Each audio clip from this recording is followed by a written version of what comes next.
오늘 본문은 베드로가 참수형을 당하기 전날 밤에 요새처럼 철통 경비의 감옥에서 주님의 극적인 구출을 받은 이후에 일어난 일입니다. 감옥에서 풀려난 베드로는 마가의 집을 찾았고 거기서 예수님의 동생 야고보를 만나서 얘기하라고 하는 그런 말을 전해주고 자신이 어떻게 풀려난지를 소상하게 얘기하고 다른 곳으로 갔다, 이렇게 끝납니다. 그리고 그 모든 일이 이 한밤중에 일어났습니다. 그런 다음에 아침이 되자 감옥 안에는 발칵 뒤집히는 일이 일어났지요. 18절에 보면 날이 새매 이렇게 말합니다. 군인들이 베드로가 어떻게 됐는지를 알지 못하고 적지 않게 소동이 일어났다. 무슨 일이 일어났다는 것인가요? 날이 새는데 처형해야 될 죄수가 안 보이는 거예요.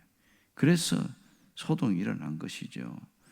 자, 분명히 군사가 감시를 하고 있었고 그 감옥 안에도 양손에 쇠고랑을 찼던 그 군사들이 있었고 또 감옥 바로 문 앞에도 2명이 지키고 있었고 또 첫 번째 관문, 두 번째 관문도 또 지키고 있고 이렇게 철통 보안이 되는데 희한한 것은 감옥은 그대로 있는데 사람만 없어진 거예요. 이게 무슨 일이냐? 그래서 온 감옥을 샅샅이 뒤지는 그 엄청난 일들이 일어난 것이죠. 그래서 분명히 감옥 문은 닫혀 있는데 사람만 없어지니 이것은 탈출했다는 흔적이 하나도 없는 거예요. 그래서 탈옥의 흔적이 없으니 무슨 영문인지를 몰라서 정신을 못 차리는 거죠. 우리는 베드로가 어떻게 탈옥했는지, 탈출을 하게 됐는지를 잘 알게 됩니다. 주님의 신비스러운 역사에 의해서 되어진 것을 알고 있지만 실상 문제는 그 감옥을 지키는 파수꾼들이잖아요. 그들이 자기 할 일을 다 했어요.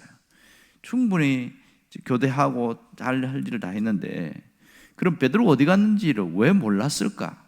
왜 몰랐을까요? 주의 천사가 베드로를 이렇게 끌고 낼 때에는 그들을 아마 잠을 재웠지 않았을까? 그래서 전혀 눈치를 못 채게끔 그렇게 했을 가능성이 많습니다. 그리고 철문을 열고 나갔을 때는 다시 정상적으로 문이 닫히게 해서 탈옥의 흔적을 찾을 수 없도록 만든 것 같습니다. 문제는 그 다음입니다. 오늘 19절에 보니까 헤롯이 베드로를 못 찾으니까 누구를 신문합니까? 파수꾼들을 신문해서 죽이는 일이 일어났습니다. 자, 이 베드로가 감옥에 사라진 것을 알고 헤롯 아그리빠가 파수꾼들을 죽였다는 것은 너무 안타까운 일이지요. 지금 베드로 한 명을 지키기 위해서 16명의 군사들이 차출됐습니다. 그러니까 베드로의 감방만 아니라 그 옆에까지도 지키게 했다는 사실이죠. 그런 엄청난 일을 했는데도 베드로가 없어졌어요. 결국은 여기에서 누가 몇 명이 죽었을까 이런 생각을 하게 되는데 최소한 베드로의 감옥을 지키던 4명은 아마도 목숨을 잃었을 가능성이 많습니다. 감옥 안에서 2명, 감옥 밖에서 2명, 그리고 나머지 더 이상의 사람을 죽였다면 16명이 다 죽을 수도 있는 상황이고요. 이런 끔찍한 일들이 일어났습니다. 결국은 한 명을 위해서 여러 명의 사람들이 희생된 셈이 된 것이죠. 이 사실을 우리는 어떻게 봐야 될까요? 여러분, 우리가 여기서 하나님의 주권적인 역사를 봐야 됩니다. 성경에서 표현되듯이 하나님의 허락하심이 없으면 참새 한 마리도 떨어질 수 없다. 주님께서 마태복음 10장에 그 얘기를 하고 있잖아요. 그걸 비춰보면 이 모든 일은 하나님의 허락하심 속에서 이루어진 일이다, 이렇게 볼 수 있는 것이죠. 자, 여기서 하나님은 그만큼 베드로를 귀하게 여기셨습니다. 단 한 명에 불과한 베드로의 생명을 위해서 최소한 4명의 파수꾼의 생명과 맞바꿀 정도로 그렇게 귀하게 여겼습니다. 베드로는 이 사건을 굉장히 오랫동안 기억하고 있었던 것 같아요.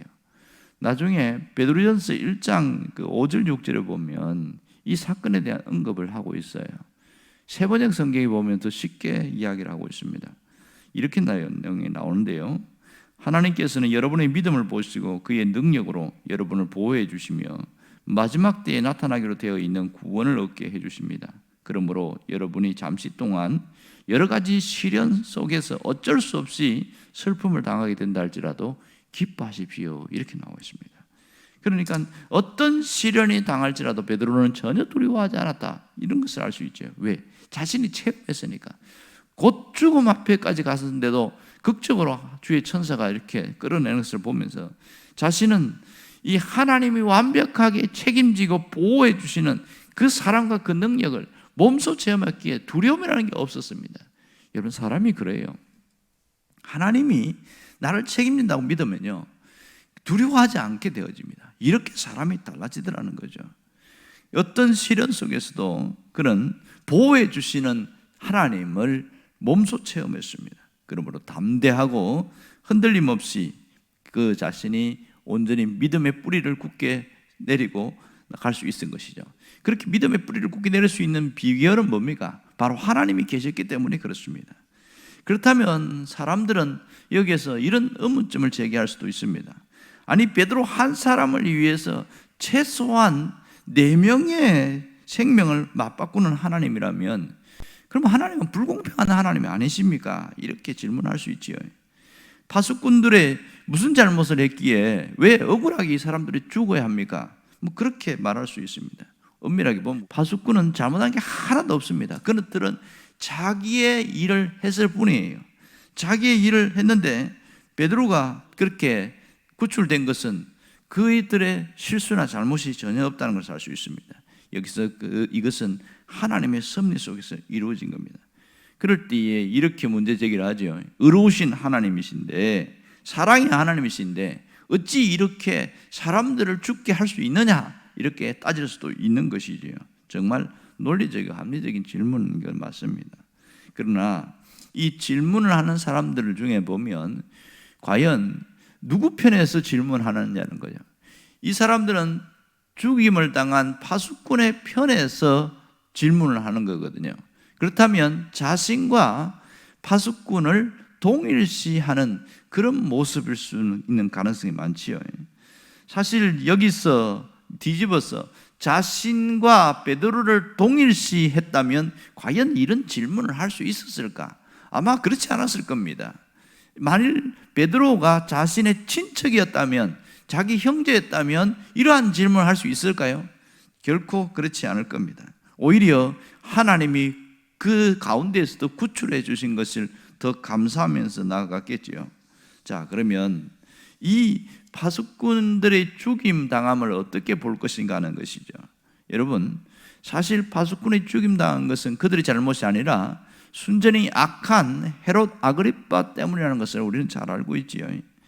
아무 잘못도 없는 그들이, 이 헤롯 아그리빠가 자신의 분에 못 이겨가지고 그 애꿎은 그 파수꾼들에게 화풀이를 한 거예요. 그가 갖고 있는 권력으로 마음대로 휘두르는 것이죠. 잘못은 아그리빠에게 있다는 것을 우리가 알아야 됩니다. 하지만 하나님의 허용적 섭리 안에서 이루어진 것이기에 파수꾼이 죽은 것을 우리가 여기서 인정해야 합니다. 중요한 것은 베드로에게 집중을 해야 합니다. 하나님께서 자신의 생명을 이렇게 4명과 맞바꿀 정도로 자신을 사랑했다는 것을 알아야 됩니다. 하나님이 죽이신 건 아니지만 이 악한 아그리빠에서 죽임을 당했는데 어쨌든 그 4명의 파수꾼, 최소한의 4명 이상의 사람들과 자신의 생명을 맞바꿨다는 것은 베드로 입장에서는 굉장히 귀한 일인 것이죠.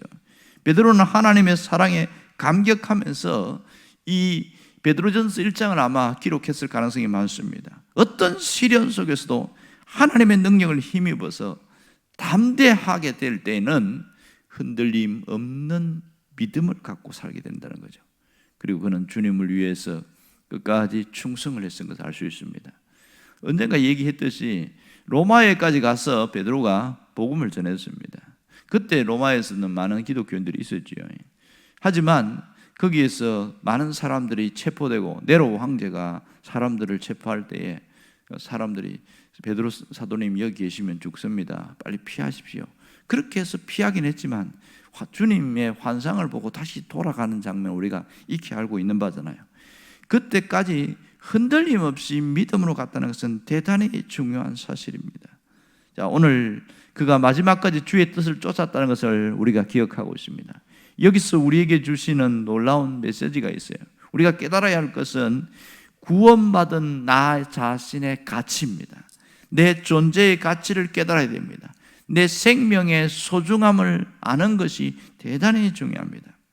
그러면 여러분은 내 존재의 가치를 얼마나 귀하게 여기고 있느냐, 이것을 스스로에게 돌아봐야 됩니다. 내 가치는 내가 정하는 것이 아닙니다. 흔히 보통 사람들은 자신의 가치를 무엇으로 정하냐면 다른 사람이 나를 어떻게 보느냐에 따라서 가치를 정하고 내가 가진 것으로 나의 가치를 평가하는 경향이 많습니다. 실상 우리가 살아가는 이 사회는 눈에 보이는 것으로 그 사람의 가치를 평가하는 경향이 있기 때문에 그렇습니다. 가진 것이 아무것도 없는 자가 빚을 내서 좋은 차를 끌고 호텔을 가면 거기서 있는 문지기들이 좋은 차만 보고 발레 파킹을 하면서 이 사람을 깍듯하게 대합니다. 하지만 가진 것이 많은 자지만 그냥 아주 소형차를 끌고 가면 이 문지기로 서 있는 분은 그 사람은 그 차를 보고 그 사람을 평가하는 경향이 많습니다. 여러분, 그 사람의 가치를 무엇으로 봅니까? 좋은 차냐 아니냐, 그것으로 보는 것이지요. 이것이 세상 사람들이 갖고 있는 가치 평가의 기준입니다. 그래서 세상에서는 재산이 있고 또 뭔가 좋은 집에 살고 좋은 차를 갖고 있고 뭐 이러면 그 사람이 굉장히 특별하고 귀하고 대단한 사람이다. 이게 일반적인 시각입니다. 문제는 신앙을 가진 우리도 그들의 평가에 이끌려갈 때가 굉장히 많은 거예요. 가진 것이 없으면 굉장히 나 자신이 초라하고 별 보려고 한없이 낮아지는 그런, 스스로도 그렇게 하찮게 여기는 그런 사람들이 있더라는 것이지요. 여러분, 우리는 내 존재의 가치를 어디서 찾고 있습니까? 무엇에서 찾고 있냐는 거예요. 내 존재의 가치는 내가 정하는 것이 아니라 하나님이 정한다는 사실을 잊지 않기를 원합니다. 하나님이 나를 귀하게 여기면 귀한 자가 되는 것이고, 하나님이 나를 별 볼 일 없다고 생각하면 하찮은 자가 되는 것이고, 그렇지 않겠습니까? 그러면 하나님은 우리를 어떤 자로 여기고 있습니까? 하나님은 나를 굉장히 높여주고 있습니다. 하나님은 존귀한 자다, 보배롭고 존귀한 자다, 이렇게 말하면서 내가 너를 사랑하였으니 이런 말을 합니다. 그러니 하나님은 한 사람 한 사람 가치를 존귀한 자라고 여기고 있습니다. 죄를 지었든지 안 지었든지, 그가 가진 것이 있든지 없든지 그 생명 자체를 귀하게 여기고 있다는 것을 잊지 않아야 됩니다. 그렇다면 하나님은 내 생명 자체도 존귀하게 여겼다는 것을 분명히 기억해야 됩니다. 내가 구원받은 것은 내가 잘난 것과 능력이 있는 것이 아니라 전적인 하나님의 은혜인 것을 우리가 알고 있습니다. 그렇다면 구원받을 만한 가치가 있는 존재라는 것을 우리 스스로가 인식하고 인정할 수 있어야 됩니다. 정말로 우리의 구원은 예수님의 생명과 맞바꿨다는 것을 알 수 있습니다. 하나님은 우리의 생명을 구원하기 위해서 독생자 예수 그리스도와 맞바꾸어서 십자가에서 사지가 찢겨 죽게 하는 그 죽임을 당하게 했습니다. 그래서 십자가에서 우리가 그 유명한 말을 기억하잖아요. 하나님 어찌하여 나를 버리십니까? 엘리 엘리 라마 사박다니. 주님의 그 시련과 고통 소리를 알고 있어요. 그 엄청난 것과 맞바꾸어서 나를 살려냈다면, 나를 구원했다면 우리 존재의 가치를 내 스스로 귀하게 여길 줄 알아야 됩니다. 우리가 세상 사람처럼 내가 가진 것으로 나를 평가한다면 주님이 굉장히 슬퍼하겠죠. 하나님이 보실 땐 그런 자가 아니라고 하는데 우리 스스로 나를 깎아내리니 누가 나를 높이겠습니까? 오늘 이 베드로의 생명을 구원하신 주님은 우리의 생명을 구원했다는 것을 깊이 보기를 원합니다. 왜냐하면 베드로의 하나님은 곧 나의 하나님이기 때문에 그렇습니다. 베드로의 하나님은 나를 구원하신 하나님인 것을 기억한다면 내가 값비싼 대가를 치르고 구원받았다는 소중한 자라는 것을 잊지 않기를 원합니다. 그거 아시죠?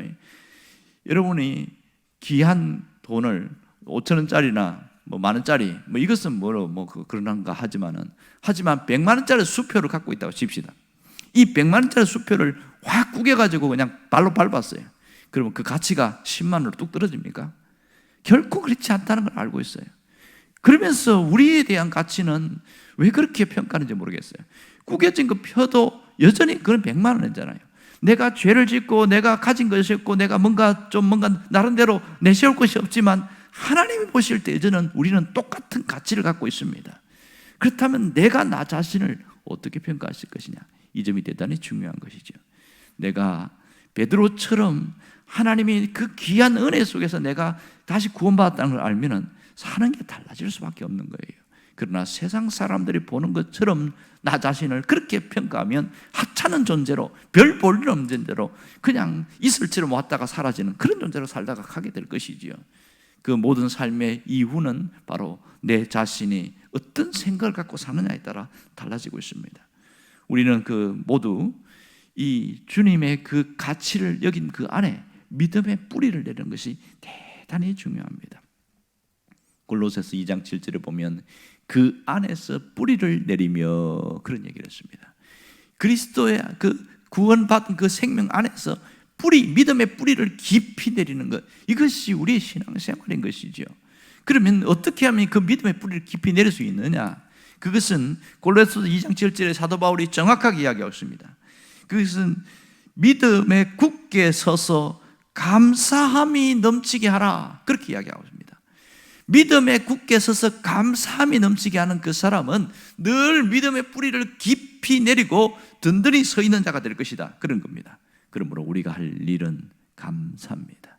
무슨 감사입니까? 구원받음에 대한 감사의 고백이 있어야 됩니다. 살아있음에 대한 감사가 있어야 됩니다. 살게 하심에 대한 감사가 있어야 됩니다. 그러므로 오직 주의 뜻을 쫓아갈 수 있도록 기회를 주시고 시간을 허락하시고 하나님이 다시 살게 하신 그것을 감사하며 될 때에 우리의 믿음의 뿌리는 깊이 내리게 될 것입니다. 이런 사람 되기를 주의 이름으로 축원합니다. 기도하겠습니다.